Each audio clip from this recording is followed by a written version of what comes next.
আদি অমৰ গণ আদি অমৰ গণ হৰ চতুৰানন আদি অমৰগণ অমৰগণ মানে দেৱতাসকল যাৰ মহিমা গায় অন্ত কৰিব নোৱাৰে। ভগৱন্ত পুৰুষৰ মহিমা অনন্ত সহস্ৰ মুখেৰে অহৰনিশে গাইছে। পাতালত নিবাস কৰা শ্ৰী অনন্ত নাগৰ সহস্ৰ মুখেৰে ওলোৱা কৃষ্ণ নাম শুনিবৰ কাৰণে, গুণানুকীৰ্তন শুনিবৰ কাৰণে চাৰি সিদ্ধ গৈ পেলাই তেওঁৰ ওচৰত গৈ বহিছে। সহস্ৰমুখী কৃষ্ণ নাম শুনিছে। তাৰমানে কৃষ্ণ নাম শুনাৰ কাৰণে এজনৰ মুখে হেঁপাহ নপলায়, তেওঁলোকৰ সহস্ৰমুখে গৈ শুনিবলৈ গৈছে। আমাৰতো এজনে কৈ থাকিলে বিৰক্তি লাগে, হ'ব আৰু সামৰক, কিমাননো কৈ থাকে। তেওঁলোক ইমানেই কৃষ্ণ কথাৰ হাবিয়া চাৰি সিদ্ধ পুৰুষ, তেওঁলোকে সহস্ৰখন মুখেৰে অনৰ্গল ওলাই থকা কৃষ্ণ গুণ তেওঁলোকে শুনিবৰ কাৰণে তালৈকে গৈছে।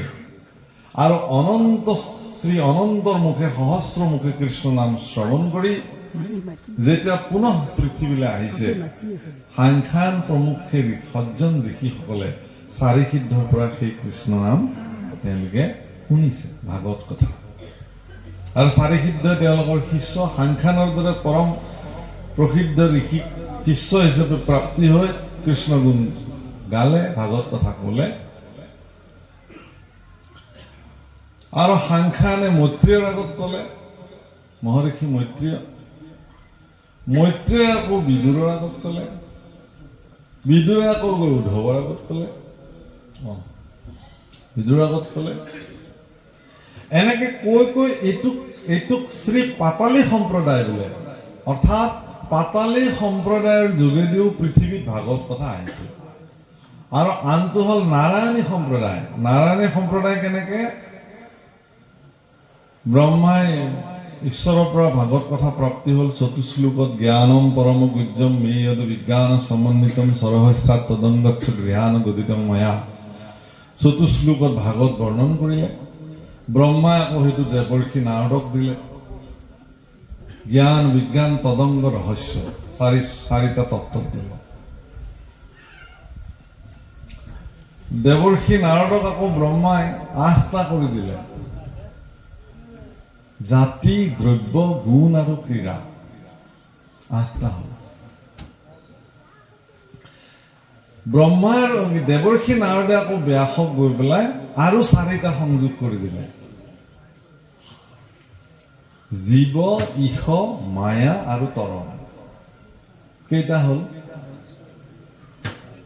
12টা হ'ল নে? জ্ঞান বিজ্ঞান তদং ৰহস্য, জাতি, দ্ৰব্য, গুণ, ক্ৰীড়া, মায়া, ঈশ, জীৱ আৰু তৰণ। এই 12টা তত্ত্বতে 12 স্কন্ধ ভাগৱত। 12টা মূল তত্ত্ব। শেষ তত্ত্বটো কি? প্ৰথম তত্ত্বটো জ্ঞান আৰু শেষৰ তত্ত্বটো তৰণ। তৰণ মানে তৰি যোৱা। অৰ্থাৎ পৰীক্ষিতে জ্ঞান প্ৰাপ্তি হ'বৰ কাৰণে ভাগৱত শুনিছিলে প্ৰথমতে, যে মোক জ্ঞান লাগে, কাৰণ মনুষ্য হৈ কি কৰিলো, মইতো মৰিলো, শেষ, তক্ষকে দংশন কৰিব, মোৰ জীৱনে শেষ। আকৌ কি হৈছে, শেষত তেওঁ কি বুলি কৈছে, যে হে গুৰুদেৱ, মই তৰিলো, মৰাৰ প্ৰশ্নই নাহে। বোলে তোমাকতো তক্ষকে দংশন কৰিব, কৰক, শৰীৰটোকহে দংশন কৰিব, মোকতো নোৱাৰে, মইতো তৰিলোৱে, কৃষ্ণ কথা হ'ল। শৰীৰটোক যোনে যি কৰে কৰিব। এনেও মৰাৰ পিছত শৰীৰটো কি কৰে কোনেও নাজানে। জীয়াই থাকোঁতে ধূপ এডালে পুৰিলেও ওচৰত ফটাই থাকোঁ, ধূপে পুৰিলে।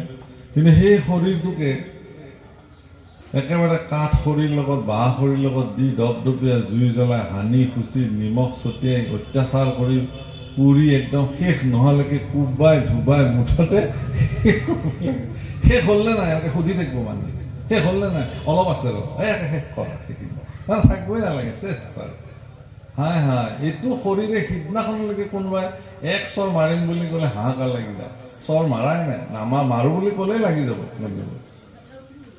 এতিয়া সেই শৰীৰটোৰ ওপৰতে সানি খুচি নিমখ ঢালি কিবা কৰি যেনে তেনে জুই জ্বলাই শেষ কৰিব লাগে। কওঁতা নাই, কোনো আপত্তি নাই, কাৰণ আচলটোৱে নাই ভিতৰত।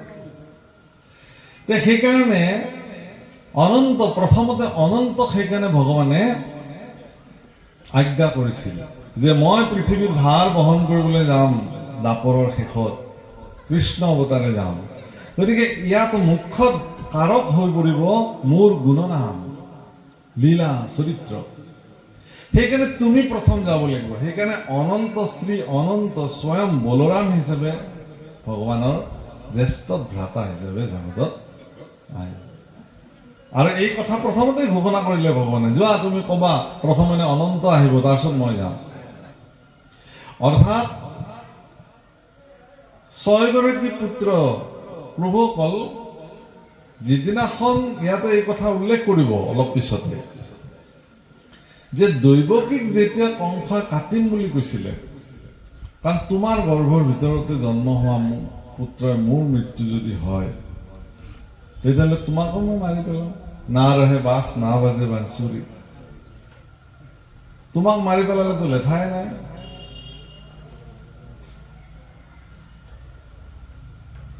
কৌশল্যাৰ গৰ্ভত শ্ৰী ৰামৰূপে ভগৱান আহিব বুলি ধ্যানতে গম পালে কোনে জানে? ৰাৱণে। ইমান পণ্ডিত আছিল। সেইকাৰণে কৌশল্যাৰ স্বয়ম্বৰত ৰাৱণো আহি বহিছে, দশৰথে বিয়া কৰাতকে ময়ে বিয়া কৰাই লৈ যাওঁ, না ৰাম জন্মিব না মোৰ মৃত্যু। অপহৰণ কৰিবৰ কাৰণে আহিছে, কিন্তু নোৱাৰিলে। প্ৰভু ভগৱান স্বয়ং আহিব আৰু অনন্ত শ্ৰী অনন্ত বলৰাম হিচাপে তেওঁ প্ৰেৰণ কৰিলে। ভগৱান কৃষ্ণই আহিব যে তাৰ পৰিকল্পনা ইমান ধুনীয়াকে কৰিছে।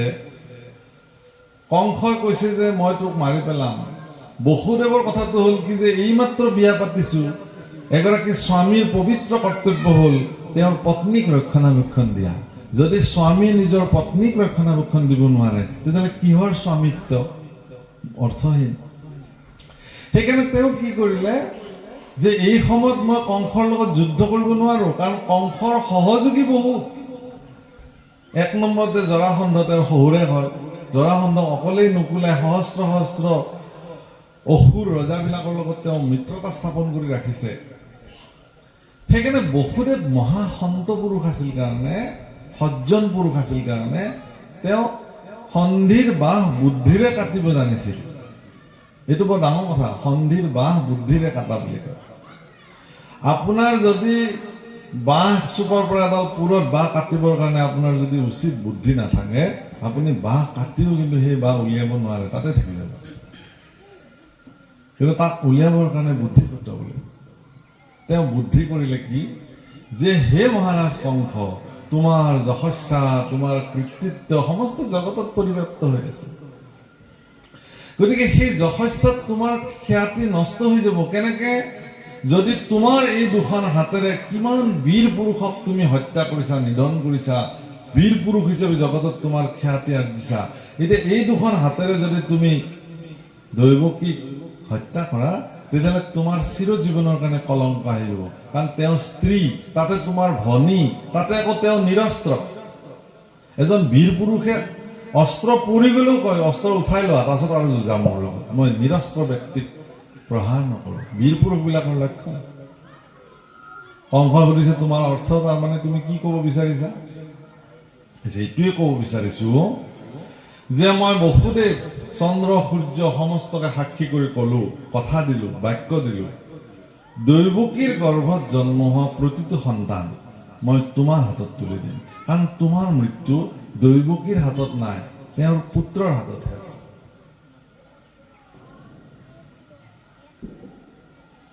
বসুদেৱ সন্ত পুৰুষ মহন্ত, মহাপুৰুষে লিখিছে বসুদেৱ সন্ত পুৰুষ মহন্ত, মহন্ত পুৰুষ, সজ্জন। সজ্জনসকলৰ শ্ৰেষ্ঠ চৰিত্ৰটো কি জানে? এবাৰ যদি বাক্য মুখেৰে ওলায়, সেই বাক্যটোক ৰক্ষা কৰে। যদি ৰক্ষা কৰিব নোৱাৰে, তেওঁকে অসন্ত বোলা হয়, অসজ্জন বোলা হয়। সমাজ বিদ্যমানে বসুদেৱে কথা দিলে যে মোৰ পুত্ৰ জন্ম হলে, দৈৱকীৰ পুত্ৰ জন্ম হলে তোমাৰ হাতত তুলি দিম। আৰু হয়ো তাক যাবলৈ দিলে। প্ৰথম পুত্ৰ জন্ম হৈছে কৃতিমন্ত। জন্ম হোৱাৰ লগে লগে দৈৱকীক কৈছে যে তুমি শেষবাৰৰ কাৰণে তোমাৰ পুত্ৰৰ মুখখন চাই লোৱা। প্ৰথম পুত্ৰ কৃতিমন্ত। বোলে কিয়? বোলে মই কথা দিছো নহয়। দৈৱকীয়ে বুকুত একদম সাৱটি ধৰিছে পুত্ৰক, মই কেনেকে দিম, মোৰ এইমাত্ৰ জন্ম হৈছে পুত্ৰ। নহয়, তুমি দিব লাগিব, কাৰণ মই তোমাৰ স্বামী বসুদেৱ, মই এগৰাকী সন্ত বুলি জগতে মোক জানে। মই বাক্য দিছো, সেই বাক্য কোনো কাৰণত লংঘন হ'ব নোৱাৰিব। তাৰ কাৰণে পত্নী হিচাপে তুমি মোক সহযোগিতা কৰিব লাগিব। আজি যদি তুমি আকোৰগোজ হৈ পেলাই তোমাৰ পুত্ৰক তুমি মোক নিদিয়া, তেতিয়াহ'লে মোৰ জগতত মোৰ যিটো সন্তত্ব, মই যে এজন সজ্জন, মই যে ভকত, মই যে সত্যত প্ৰতিষ্ঠা হৈ আছো, এইটো ম্লান হৈ যাব, নিশেষ হৈ যাব। স্বামীৰ এই কৃতিত্বক জীয়াই ৰখাটো এগৰাকী স্ত্ৰীৰ মহাধৰ্ম বুজাইছে বসুদেৱে। আৰু স্বামীৰ বক্তব্যত পত্নী দৈৱকী সন্তুষ্টি হৈছে আৰু নিজৰ পুত্ৰ, এইমাত্ৰ জন্ম দিয়া সদ্যজাত পুত্ৰ স্বামীৰ হাতত তুলি দিছে, যোৱা কংসক দিয়া। কিমান আচৰিত কথা। পাৰিব আমাৰ কোনোবা আজি? পাৰিব? যি হয় হ'ব, যোৱা, নিদিওঁ। অসজ্জন বিলাকৰ কথা কি? দিম বুলিছিলো, নিদিওঁ, যি কৰে কৰক। এইবিলাক অসজ্জন বিলাকৰ কথা। সজ্জনে দিম বুলি বস্তু দিবই, কথা দিছে দিবই, কৰিবই সেইটো। আৰু যিদিনাখন কৃতিমন্তক নিজ হাতে বসুদেৱে লৈ আহিছে,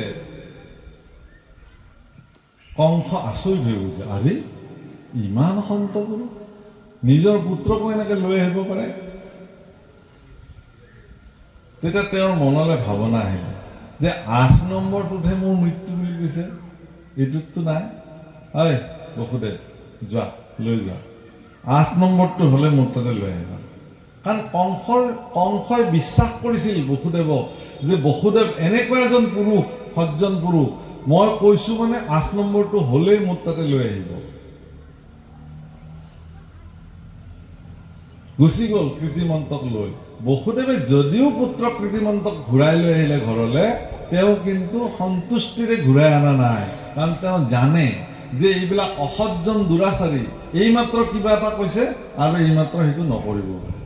এইমাত্ৰ মোৰ এই পুত্ৰক তেওঁ অভয়দান দিছে, মুখেৰে কথা দিছে, অলপ পিছতে আৰু সেইটো কথা উঠাই ল'ব পাৰে। কি ভৰসা আছে এইবিলাক মানুহৰ? ৰজা হ'ল কি হ'ল, টকা পইচা থাকিল কি হ'ল, কথাৰে মূল্য নাই, বাক্যৰে মূল্য নাই। কিন্তু বসুদেৱটো তেনেকুৱা নহয়। আনি এই পুত্ৰ দৈৱকীৰ হাতত তুলি দিছে। হেন সময়তে দেৱৰ্ষি নাৰদ প্ৰৱেশ ঘটিছে। দেৱৰ্ষি নাৰদে কংসক সুধিছে যে এই অষ্টদল পদ্ম, 8টা পাহৰ ফুল, ইয়াৰ 1 নম্বৰ পাহ কোনটো? বোলে এইটো। বোলে মই যদি কওঁ এইটো বুলি? বোলে কিয় সুধিলে? বোলে তুমি যিটো পুত্ৰ ঘূৰাই দিলা, দৈৱবিলাকে বা কোন ফালৰ পৰা হিচাপটো কৰিছে? তুমি ভাবা 8 নম্বৰটোৰ পৰা দৈৱই যদি 1 নম্বৰ হিচাপ কৰিছে উল্টাকে, তেতিয়াহ'লে দেখোন এইটোৱে 8 নম্বৰ তুমি যিটো ঘূৰাই পঠিয়াবা। তাৰমানে এইটোৰ হাততে কিজানি তোমাৰ মৃত্যু আছে, একোতো ঠিক নাই। ই ৰাম, কথাটোতো হয়। দেৱৰ্ষি মই ভাবাই নাছিলো এইটো কথা। লৈ আৰু লৈ আহ। বসুদেৱৰ ওচৰলৈ চিপাহী চন্তৰি গৈ ক'লে লৈ আহা, দিব দিছে তোমাৰ সন্তানটো। দিব দিছে নহয়, আজুৰি লৈ গুচি আহিলে দৈৱকীৰ কোলাৰ পৰা। আকৌ তেওঁলোকক লোহাৰ শিকলিৰে দুটাকে বান্ধি লৈ আহিলে, আনি পোতাশালত কালকুট গৃহত সোমাই বন্দী কৰি দিলে, যাতে কোনো কাৰণত এটাও সন্তান যাতে সাৰি যাব নোৱাৰে। কাৰণ কোনটো বা 8 নম্বৰ হয়, দৈৱসকলে ক'ৰ পৰা বা হিচাপ কৰে। গতিকে মিছ যাতে নহয়, লৈ আহিলে। প্ৰভুসকল, 10ম স্কন্ধৰ প্ৰাৰম্ভণিতে সন্ত আৰু অসন্ত, অসজ্জন আৰু সজ্জনৰ পাৰ্থক্য দেখুৱাইছে। সেইকাৰণে আপোনালোকে সদায় এটা কথা মনত ৰাখিব, যেতিয়া ৰামচন্দ্ৰ ৰূপে জগতত আহিছিল ৰঘুকুল শিৰোমণি হিচাপে, সেই ৰঘুকুল যিটো বংশত প্ৰভু ৰামচন্দ্ৰৰ জন্ম হৈছিল, সেই বংশটোৰ এটা সুনাম জগতত আজিও পৰিব্যাপ্ত হৈ আছে। কি জানে? সেইটো গোস্বামী তুলসীদাসে তেওঁ ৰামচৰিত মানসত লিখিছে, ৰঘুকুল ৰীত সদা চলি আই, প্ৰাণ যায় পৰ বসন ন যায়। ৰঘুকুলৰ ৰীত মানে সমস্ত ভাৰতবৰ্ষৰ সনাতনী পৰম্পৰাৰ নীতি। প্ৰাণ গলেও বচন যাব নালাগে, মানুহে বচনত ইমান স্থিৰ হ'ব লাগে।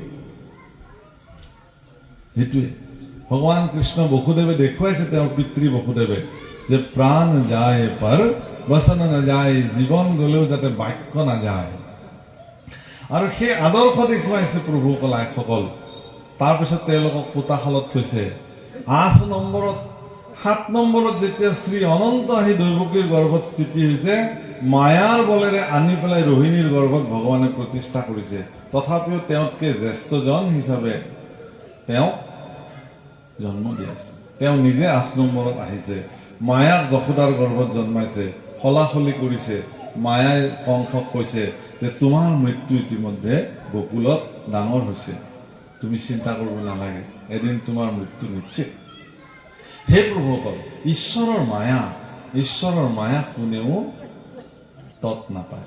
যিয়ে নহওক, আপোনাৰ বাকীখিনি আমাৰ হিমাংশু বাবা আহিছে আৰু আমাৰ বাবা অহা, তুমি বহিব লাগে। যিয়ে নহওক, তেওঁ বহিব, আটা অলপ ৰিলিজ দিব। এই পাঠ চলি গৈ থাকিব। আকৌ মই কৈছোঁ যে 5:30 বজাত গুণমালা কীৰ্তন হ'ব। তাৰপিছতে অংকিতা কলিতাৰ নাম হ'ব। বিজুলী কি নাম কৈছিলে, তেওঁৰ ডেকা, তেওঁৰ নাম হ'ব। তাৰপিছত আকৌ ভাগৱত চলিব ওৰে নিশা। গতিকে আপোনালোক সকলোৱে কৃষ্ণ সমস্তকে কৃপা কৰক ভগৱন্ত পুৰুষে। 7 দিনে আমি ভাগৱত চৰ্চা কৰি যাম। ইয়াতে প্ৰত্যেক দিনে নাম আছে, আপোনালোকে জানে। আৰু ইয়াতে জগত বনিয়া, কপিল দাস প্ৰভু, ধ্ৰুৱজ্যোতি ডেকা প্ৰভু, আমাৰ প্ৰিয়দৰ্শন গোপা প্ৰমুখে এই ভাগৱতীসকল এই অনুষ্ঠানলৈ আহিব।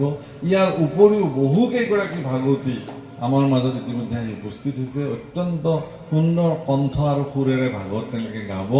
আপোনালোকে মন প্ৰাণ ভৰি পান কৰক ভাগৱত। এই সুযোগ নেৰিব প্ৰভুসকল। জীৱনত এই সুযোগ পোৱাটো বহুত ভাগ্যৰ কথা। কত ভাগ্যে আপোনালোকে এই সুযোগ পাইছে, এই সুযোগ নেৰিব। কৃষ্ণ কথা পান কৰকচোন। জীৱনত বহুত বেলেগ বেলেগ কাম কৰিলে, এই কৃষ্ণ কথাই আপোনালোকৰ জীৱন ধন্য কৰক। আমি ইমানতে আমাৰ বাণী বিৰামহে দিলোঁ। আমি আকৌ বহিম, যেতিয়াই সুযোগ পাম থাকিমেই, যিহেতু কৃষ্ণ কথা। কৃষ্ণ ব্ৰহ্মা দিয়া দেৱক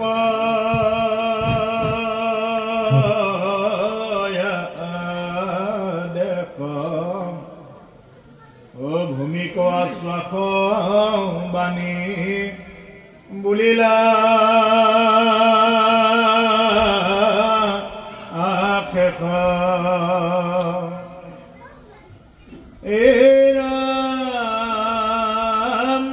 খন্দিবা তোমাৰ মহা দুখ দেৱ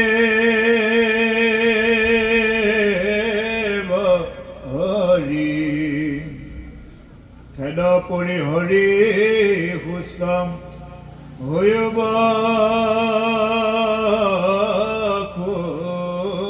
ধৰি এৰা মিহি বুলি নিজ থানে গৈলা শ্ৰী